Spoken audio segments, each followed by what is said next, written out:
LDF-ൽ തുടരുമെന്ന് Kerala Congress M chairman Jose K Mani നിലപാട് പ്രഖ്യാപിച്ചതിന് പിന്നാലെ കോട്ടയം ജില്ലാ LDF ഇന്ന് ചേരും.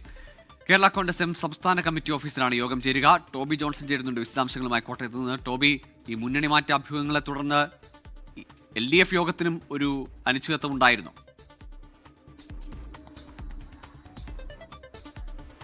ഗോകുൽ, തീർച്ചയായിട്ടും ഈ വിഷയങ്ങളാണ് കഴിഞ്ഞ കുറേ ദിവസങ്ങളായി ചർച്ച നടന്നുകൊണ്ടിരുന്നത്. എന്തായാലും തദ്ദേശ തെരഞ്ഞെടുപ്പിന് ശേഷം LDF ചേരുന്നത് ആദ്യമായിട്ടാണ്. അതുകൊണ്ട് തന്നെ തെരഞ്ഞെടുപ്പുമായി ബന്ധപ്പെട്ടുള്ള കാര്യങ്ങളാണ് പ്രധാനമായിട്ടും ചർച്ച ചെയ്യുന്നത്. ഒപ്പം തന്നെ ഇന്നത്തെ LDF യോഗത്തിൽ ജോസ് കെ മാണി നേരിട്ട് പങ്കെടുക്കുമെന്നുള്ള വിവരം കൂടിയുണ്ട്. ഒപ്പം VM വാസവനും പങ്കെടുത്തേക്കുമെന്നുള്ള സൂചനകളുണ്ട്. അങ്ങനെയാണെങ്കിൽ കഴിഞ്ഞ ദിവസത്തെ ആ വിവാദങ്ങൾക്ക് ശേഷം LDF ഒന്നിച്ചു ചേരുമ്പോൾ ആ ബന്ധം ഊട്ടിയുറപ്പിക്കുന്ന തരത്തിലുള്ള ചർച്ചകൾ തന്നെയാകും നടക്കുക എന്നുള്ള കാര്യത്തിൽ യാതൊരു സംശയവുമില്ല. തദ്ദേശ മെമ്പറുടെ തെരഞ്ഞെടുപ്പിൽ വലിയ തിരിച്ചടി കോട്ടയം ജില്ലയിൽ LDF-ന് ഉണ്ടായിട്ടുണ്ട്. ജില്ലാ പഞ്ചായത്ത് നഷ്ടപ്പെടുന്ന സാഹചര്യമുണ്ടായി, പാലായിൽ ഭരണം നഷ്ടപ്പെട്ടു. അപ്പോൾ ഇക്കാര്യങ്ങളൊക്കെ കൃത്യമായി വിലയിരുത്താനുള്ള നീക്കങ്ങളായിരിക്കും നടക്കുക.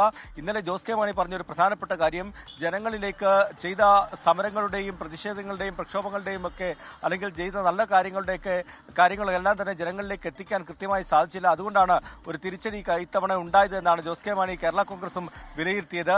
ഏതായാലും അക്കാര്യങ്ങൾ തന്നെയാകുമോ LDF-ലും പറയുക? അതിനപ്പുറത്തേക്ക് മുന്നണികളുടെ വോട്ടുകൾ കൃത്യമായി എല്ലാ പാർട്ടികൾക്കും ലഭിച്ചിട്ടുണ്ടോ എന്നുള്ളൊരു സംശയം കൂടി കഴിഞ്ഞ ദിവസം കേരള കോൺഗ്രസിന്റെ സ്റ്റിയറിംഗ് കമ്മിറ്റിയിൽ ഉയർന്നു വന്നിരുന്നു.